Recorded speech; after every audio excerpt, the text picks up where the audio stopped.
However, Christ, in telling the story, says, by implication, that's your neighbor.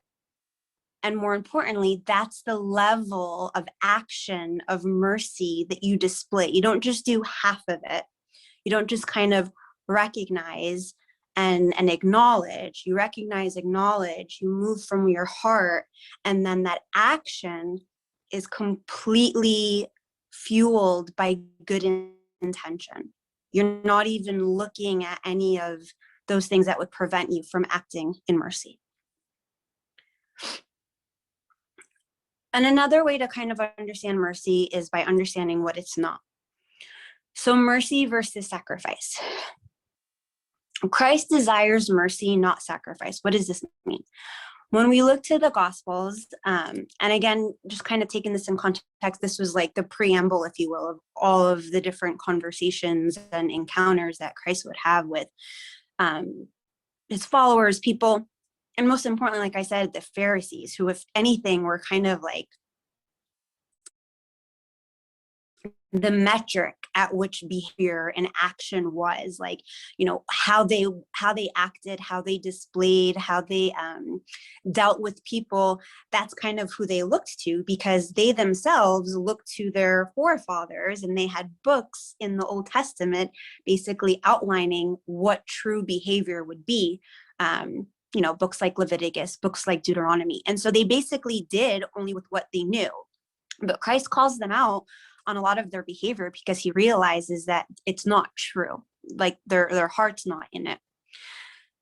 So in one of those instances, he says, "Woe to you, scribes and Pharisees, hypocrites, for you pay the tithe of mint and anise and cumin, and have neglected the weightier matters of the law, justice and mercy and faith. These you ought to have done without leaving the others undone.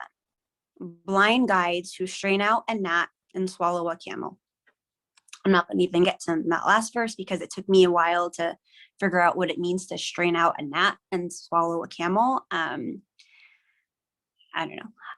But the idea is he's presenting these two things as what actually has weight, what's actually worth it, what actually is something that you're supposed to be motivated by, versus trivial things. He calls them out because he knows that they're not focused on the importance of what it means to show true mercy, versus doing things that only appear to be doing good, only appear to be following in the law. So mercy is not sacrifice. John Piper, in a book that I was able to pull an excerpt, he kind of pulls from this a little bit and says, this is kind of the equivalent of maybe the modern day Christian, right? And forgive me for bringing up Lent again, but I think that we often have these conversations with fasting, right? And a lot of it seems to be like we get so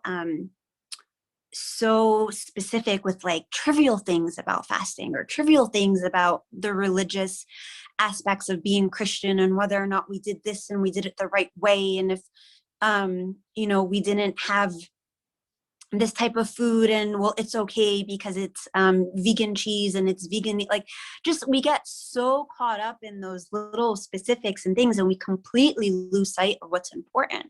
We completely let that kind of overshadow the purpose of the fast to begin with.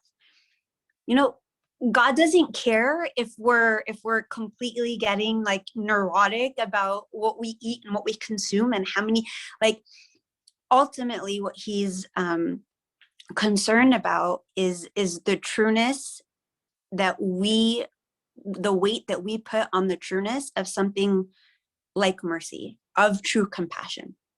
You know, what difference does it make if you're doing all of these things, you know, by paper, right? So you can kind of make a list of all the things that you've crossed off and checked off that you did this week as a good Christian. But somebody who you've had a falling out with has maybe tried to reach out to you and you've still completely ignored them. Or you haven't prayed about how this person is reaching out to you that you've had a falling out with, and you've continued to ignore them, and you haven't brought it to God. Like, you're just kind of hoping it'll take care of itself. You haven't shown mercy. You haven't had a change in your heart. You haven't tried to be compassionate. What difference does it make? Christ says that you have neglected the weightier matters of the law, justice and mercy. These you ought to have done without leaving the others done. So they're just as important. You don't get to choose what's more important. What you need to strive to do is make sure that all of these things are taken care of to the best of your ability. Which kind of gets into the last thing about how we show mercy, which is there's just so many ways, but I think that this is kind of the most relevant for us and equally the hardest for us. We show mercy by forgiving those who have sinned against us. This is hard. It's just difficult. We're human, we're relational people. And just like we care about our relationships, whether it's with our family members or with our friends or at work, and we very much have a lot of weight on those good relationships, it makes sense that we get hurt or we get disappointed when we're hurt by those relationships, you know? In Colossians chapter 3, we're told to bear one another, forgiving one another. If someone happens to have a complaint against anyone else, just as the Lord has forgiven you, so you also forgive others. The command to forgive as Christ forgives should, in theory, in practice, turn us away from shallow attempts at forgiveness, right?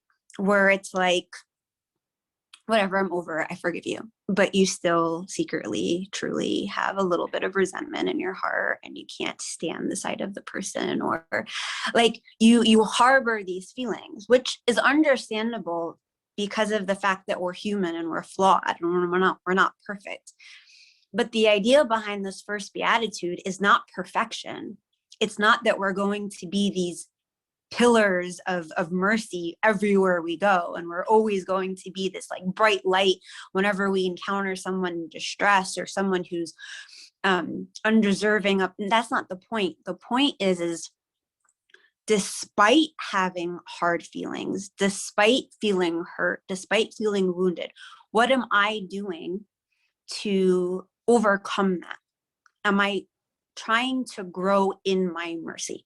Or have I just accepted that I don't like this person? If I see this person, if I can try to avoid this person, I will do so. What attitude am I taking? Am I taking the attitude of someone who's merciful? Am I trying? Am I working towards it? Am I praying about it? Or have I kind of just like settled and decided that this is kind of like I've written things off and I haven't brought it to God?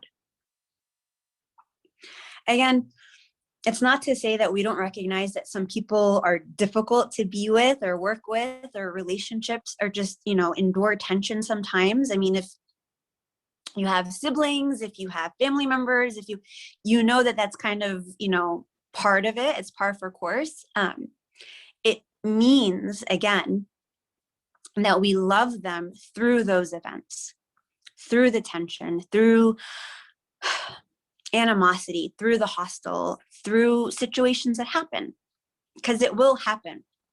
But more importantly is, what is our focus? Is our focus to remain in the hostile, to remain in resentment, and to remain and to somehow withhold compassion from them? Or is our aim to help grow in our own holiness? And by doing so, our heart is softer. We're able to forgive. We're able to show mercy. So the promise, blessed are the merciful, for they shall obtain mercy. Okay, what does this mean? This is a promise. This is an effect. Mercy comes from mercy. Our mercy to each other comes from the fact that God has shown mercy to us, right? The key essentially to becoming a merciful person, or striving towards that, I don't necessarily know, again, like if you're ever going to reach whatever the equivalent, like Mina's been playing a lot of, what is it called? I can't think of it, games like FIFA and Mario Kart and things like that. And I don't know what the equivalent level of, obtaining like the highest stat, like I don't think we will do that. Again, that's not the goal. But there's a process. There is a a forward trajectory towards moving towards that goal. And to do so, I believe, and what I've read, is to start kind of breaking barriers that prevent us from wanting to do that. I think of that kind of idea of having like a hard heart, right? And wanting to soften our heart. What is it that I can do to soften this heart? Around Valentine's Day, I was seeing a lot of people purchase these like hard chocolates, and then they were given these little mini hammers. It was like a huge thing, and you'd like pound it, and then you'd break the chocolate mold, and in it would be like these Snickers and these little candies and these things or whatever. Bear with me, like I'm like, I know I'm like using like a chocolate analogy, and it's silly, but that's kind of the image that I have in mind. Can I break my heart for what breaks God's heart? Ultimately, that's how we receive his mercy. His heart breaks for when he sees us in certain situations where we are feeling distressed, we are feeling tired, we are feeling just down on our luck, just in a tough spot. And he displays us mercy. He shows us mercy. And because we feel that, we should now be able to spread that. We don't withhold it from anyone. Essentially, you need to kind of break those barriers that you put up in order to kind of put on a face, right? To kind of put on a tough face. The ultimate display of that is being humble as well. So I know that the only thing that has brought me to where I am, and the only thing that has brought me to where I am here now and safe and able to do what I can do, is because of God's sheer mercy towards me. If I have felt his mercy, not only do I know that it is called on me to show his mercy, but I know how to show it. So that's something that maybe you ask yourself, okay, if this is something that I'm struggling with, if this is something that maybe in specific situations, not necessarily in general, but just in specific situations, I'm having a difficult time showing X, Y, and Z mercy, or displaying mercy when I find myself in this situation. Why? Have a very practical conversation with yourself. And then pause for a second and remind yourself, when has God shown me mercy? Do I even recognize it? Maybe that can be an issue. Maybe the issue is I haven't fully realized how he's displayed this to me.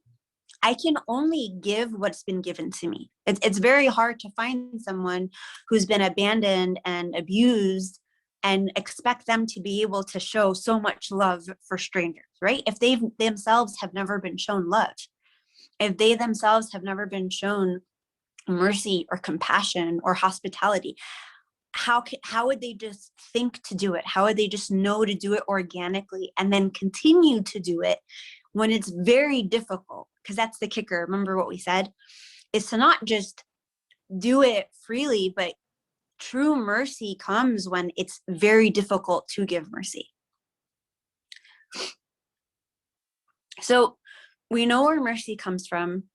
And ultimately, we know that when we show mercy, we will be given mercy. God helps us in times of need. In the 30 plus years that I've been alive, I definitely can recognize the times where I saw God's hand.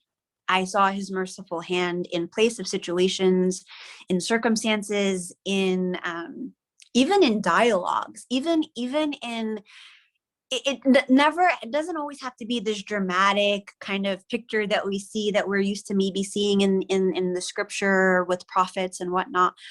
But it's usually kind of this like afterthought. It's a reflection. And I think practicing reflection is also a part of being able to strive towards mercy.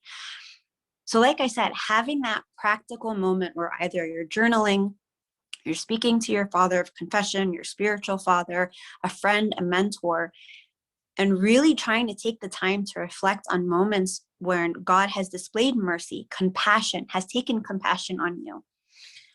When maybe you feel like you didn't need it, or you felt like you needed it the most and weren't expecting it, right? Like you had no idea that there would be a bright light in sight and you truly needed it. Those are moments where you should reflect on, meditate on, and remind yourself of, because those are the moments that help to fuel your mercy displayed on others.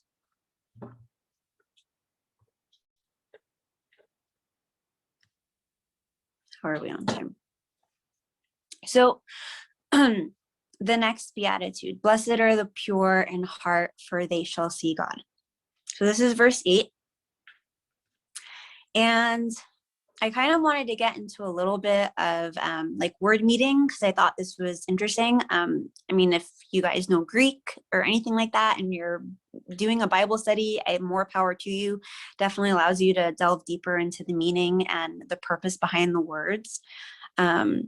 So the word pure in Greek means katharos, which in fact gives us the English word catharsis, or catharsis rather. So when somebody talks about having a cathartic moment or experiencing catharsis, they usually do so because they feel like they've cleansed their emotions, their mind. They just feel like they have this mental clarity, right? One author says that katharos in Greek has two meanings, basic meanings, clean and unmixed. In this particular beatitude, where we're told, blessed are the pure in heart, it takes the latter meaning of unmixed, meaning not tangled or anything like that.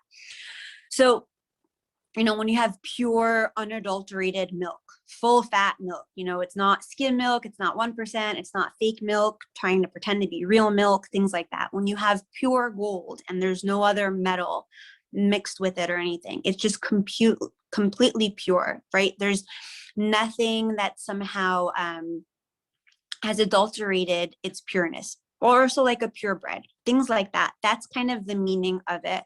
And that also is kind of spread to us, right? What does it mean for us to be unmixed, untangled, not adulterated by anything else? It kind of means that. It really does mean having this singleness of a heart. When I come to God, when I pray to him, when I have my relationship with him, am I pure in heart? Or is my heart, just for kind of practical building senses, is my heart, for example, in the church, half of it in the church and the other half in the world? Is my heart fully focused on Christ, on God, my desire to meet with him? Or am I kind of being pulled in all these different directions when I do something, and I have these different motives happening underneath the surface? Maybe they're not blatant, maybe they're not obvious, but in my heart, we can't deny that they're there. So this kind of explains the basic idea of just integrity. When someone has a display of integrity, you don't question their motives. You don't question what they're doing for you, or what they're doing, that they're trying to satisfy other motives, or they're trying to satisfy any other needs. That they have a heart of integrity, and that their intentions are pure. In James 4:8, we see this. We're told to draw near to God and he will draw near to us. Cleanse your hands, you sinners, and purify your hearts, you men of double mind. So the opposite of having a pure mind is having one that's conflicted, okay? One that's kind of feeling guilty, one that's, again, not pure. Again, mentioning kind of what I had said earlier about the Pharisees and the first Beatitudes, this is very important. In the Old Testament, there were laws, very specific, very detailed laws of what it meant to be clean. But a lot of those laws dealt with what it meant to be clean on the outside. What kind of tangible exercises you would do to clean the outside of your hands, the outside of your body, your dress, what you wore, what you would abstain from if you, before you enter temple, going to temple, things like that. That would kind of be the equivalent of, what is the perfect uniform to wear, and make sure that your uniform is ironed and pressed and has no creases. It's very, very superficial, and it was superficial. And again, in Matthew 23, Christ highlights this, and he makes it known to them. And he says, "Woe to you, scribes and Pharisees, hypocrites, for you cleanse the outside of the cup and the plate, but inside they are full of extortion. You blind Pharisee, first cleanse the inside of the cup of the plate, that the outside may also be clean." So Christ basically says that a pure heart is what produces external purity, not vice versa. So it matters first that you take care of what's inside. The depth of here makes most of the difference, rather than how you appear to behave, how you appear your intentions to be to those who are looking at you or watching you or paying attention to you. But more importantly, again, is that purity of heart does not mean perfection. We're not called to be without mistake, without flaw, or anything like that. And it's not a promise that if we're perfect, then we will see God. No, again, John Piper said that God is the one who purifies the heart, and the instrument by which he does so and cleans it is faith. So it requires effort, and it requires action on our end, just like it does with mercy. But more so, the purity in heart means the acknowledgement that I'm not going to achieve that perfection. It's going to be difficult. I'm going to come to God, and I'll come before him, and I'll go to church, and I'll pray, and I'll definitely have, as best as my ability, to be at the forefront, or to be at his forefront. But because distractions, and because of the devil, and because of my own flaws, I know that it will be a constant work. It will be a constant project. But what's more important is the acknowledgement that I have those imperfections, and that I go to him, like I said earlier, with the, struggling with the mercy, having that reflection, trying to be practical, trying to be proactive about it so I can better myself, is the same with the purity. Am I struggling with impure thoughts? Am I struggling with my actions being kind of dualistic, where I'm doing one thing, but in reality, I'm thinking the complete opposite? Like, it's killing me to have, to meet with someone who I'm not a fan of. Am I just having this duality? Am I struggling with this? And if so, why? What am I doing to be proactive about it? Who am I speaking to about it? How am I praying about it? Am I giving it to God?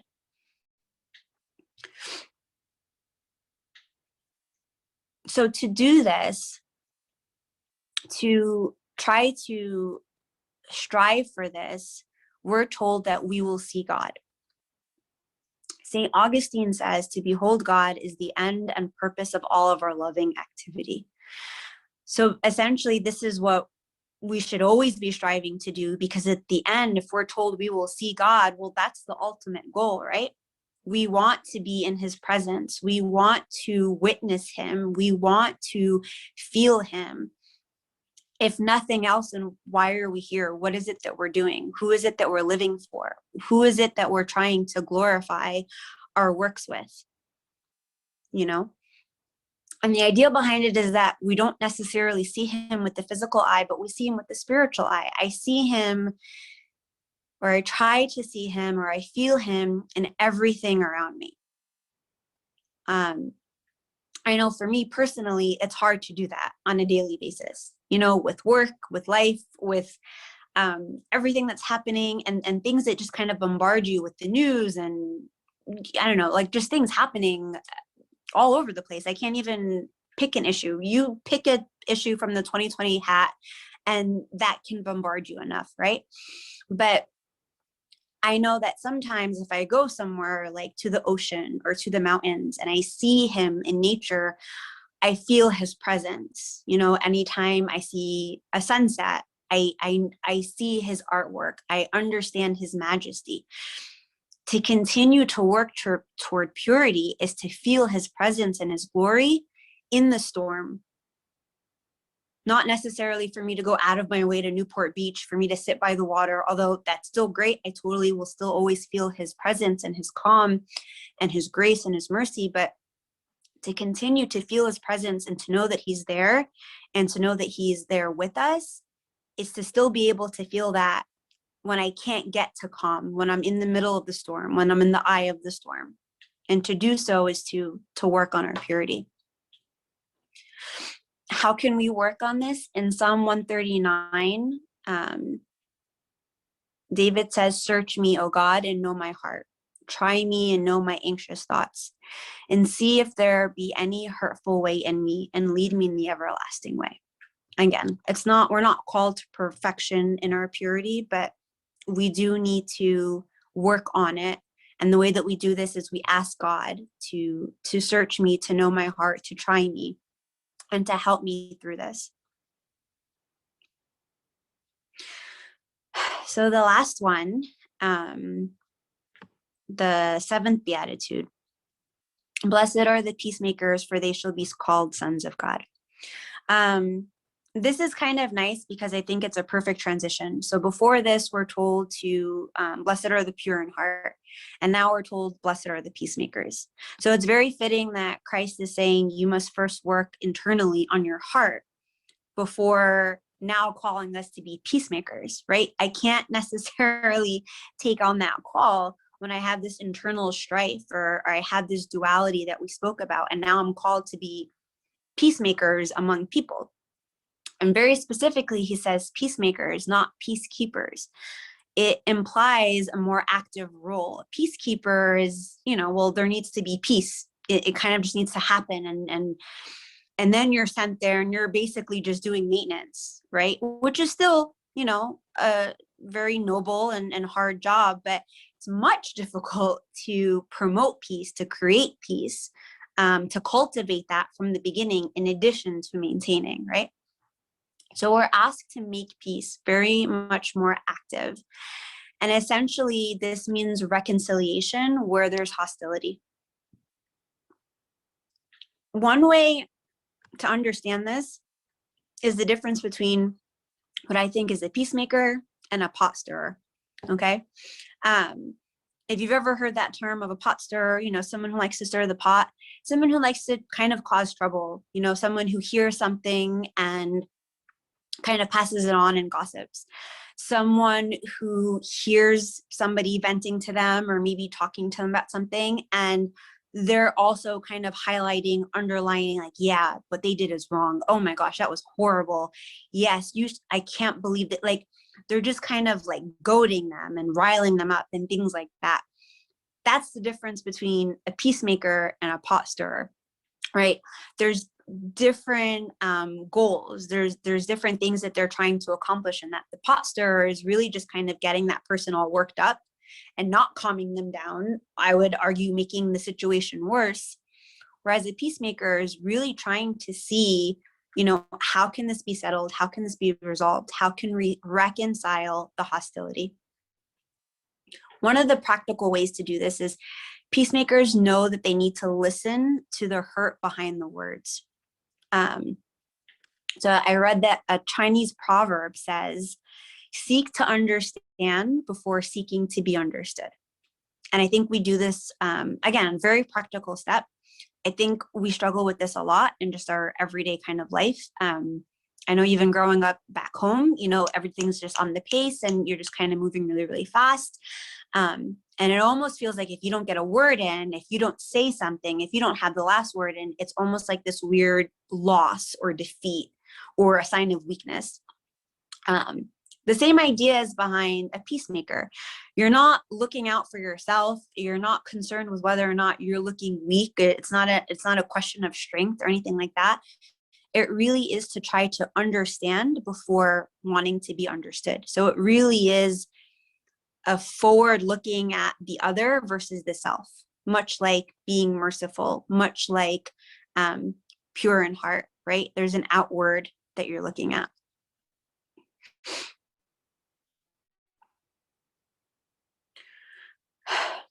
So again, this is not about being a passively peaceful person, but it's being an active reconciler of people.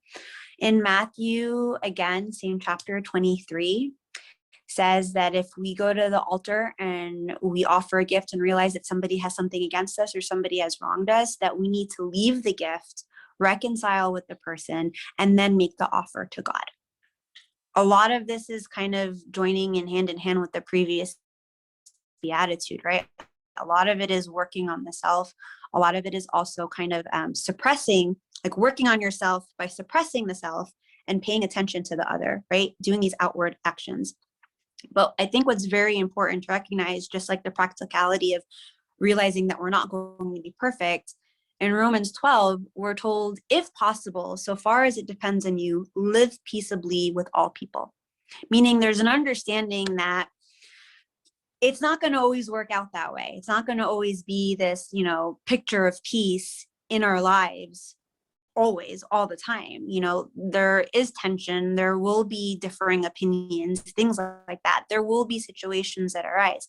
Again, the idea behind it is, if possible, so far as it depends on you. So the onus is on us. Are we doing what we need to be doing to attain the level at which Christ is telling us about? Are we being peacemakers? Are we trying to be active about it? Or are we kind of sitting on the sidelines, not wanting to get our hands dirty? My favorite line is, I don't want to get involved. Which I understand, sometimes that's a prudent decision, that's a prudent choice. But if you have the opportunity, and like I said before, you have this relationship with God where you're praying and you're meditating and you are truly bringing this to the forefront, and it's on your heart to act and you don't act, then you're not even a pot stirrer, okay? You're a sideliner. Like you're not even participating in what is the living sacrifice of being a Christian, and what is why Christ has told us to do this. So with that said, keeping in mind that we don't actually create the peace, but again, only God can. So we plant the seeds and we trust God. In John 27, Christ tells us, peace I leave with you, my peace I give to you, not as the world gives, do I give to you. Let not your heart be troubled, neither let it be afraid. So there's an understanding that there's going to be strife, and there's going to be arguments, there's going to be issues that arise, whether it's among relationships, whether even if it's within the church or among the church. But he's the Prince of Peace. And just like mercy, and where we have been shown mercy and we have experienced mercy, he provides the peace that surpasses all understanding. So very much in that same note, we should be able to try to do that, even though it doesn't necessarily make sense for us to, right? And it looks different. It's not like you're a UN peacekeeper and it's, again, like dramatic. It really can be, I hear something and I choose not to repeat it because I know that this would start trouble. I know that this would cause issues. I know this would cause problems. So again, with the example of somebody complaining or venting to you, and you're hearing them and you're being a good friend, but instead of riling them up even more and then saying, oh, but you also forget she did this and this, the other, like, instead of making it worse, are you trying to maybe be a voice of reason? Are you trying to maybe, totally understand where you're coming from? I hear you. Are you trying to offer some type of excuse to kind of turn that trajectory of strife, of conflict, of hostility, and at least kind of turn it towards more Christ-like and try to find some type of peaceful resolve? Not in that moment. It takes time. But again, what are your actions? What is it that you're honestly doing? What is it that you can honestly reflect on and say that I can work on this, or I can do better when it comes to this? And then finally, being a peacemaker requires perseverance. Danny said at the beginning that these three were the fruits of the branches. And for whatever reason, I remember Danny doing a lengthy explanation about a tree that like is really strong. And I forget what kind of tree it was. I forget what talk. It's going to come to me. I know exactly what tree, but whatever. It's like a massive tree. It takes forever to grow roots or to plant roots, but when it grows, it's massive, it's thick, it's huge. The average trees, like fruit trees, again, just practically speaking, that you guys even see here in California, citrus trees, they take about 2 to 5 years to bear fruit. My in-laws have persimmon trees. It takes 3 to 4 years for those persimmon trees to bear fruit. All to say that all of this, being a peacemaker, being merciful, having purity in your heart, it takes time to bear the fruit of this. Sometimes it takes a while before you can even harvest the fruit. And sometimes you've seen from news and whatnot that there are better seasons than others, very much like in our life. Sometimes we'll have a harsh winter in our life, which maybe didn't help us bear the best fruit that we could have bore, if that makes sense. And then sometimes we have better seasons. The important thing is, are we being proactive in the nutrients and what we're doing to try to sustain the branches to bear the fruit, or are we leaving it to wither? So I would actually say that all of those things require perseverance. But to kind of wrap up the last one, the ultimate promise when we are peacemakers is that we'll be called sons of God. And a son of God refers to someone who is godlike, right? So demonstrating God's character. So Christ, the Son of God, as I said before, is called the Prince of Peace. So in the same way that God came to reconcile people with God, meaning he came, took the body of a man, lived among us, taught among us, prayed among us, and then died for us, he did so to reconcile us with God. He tore that veil, much like he did that, and we're called sons of God. And so we are to be God-like and Christ-like. We also are called to participate in that ministry. So when we're told, blessed are the peacemakers, it's essentially a ministry. And we all know ministries are difficult. They're not easy, but it takes work, it takes time, and it takes dedication. So I'll leave you with the last verse, all to say that, our efforts and our prayers, again, doesn't happen overnight. And if that were the case, then, all of us would have achieved this, and I would not be reading the same Beatitudes that I read when I was a little girl that I'll probably, God willing, continue reading when I'm older, right? It all changes depending on what season we're in and where we are in our life right now. But what it meant to be a peacekeeper when I was 10 is probably much different when I'm, in my early 30s. But in Galatians chapter 6, verse 9, we're encouraged to persevere. And I've given I think we've spoken on perseverance before, so we know that that's hard work. We must not grow weary in doing good, for in due time we will reap if we do not give up. So I really do think that that's part of the battle, right? It's part of the work, is not giving up, keeping with it, trying to maintain consistency, but also always trying to elevate yourself. For, Mina was in my corner here, but I know that he's like, or was, I don't know if he still is, huge gym rat. Like, I know that he goes to the gym and works out and things like that. So I know if you're lifting or if you're able to lift X amount of pounds, you're not going to continue doing that, right? In order for you to grow stronger and for you to be better, you're going to increase the weight that you carry. So if you kind of have that mindset and mentality as you go through the Beatitudes, understand that, like I said, are you challenging yourself to be a different merciful, a different kind of merciful than when, you know, your idea of it when you were 15 or 16? Have you elevated from that? Have you grown in your mercy? Have you grown in trying to achieve purity of heart? Have you grown in your relationships with trying to be peacemakers? And glory be to God forever, amen.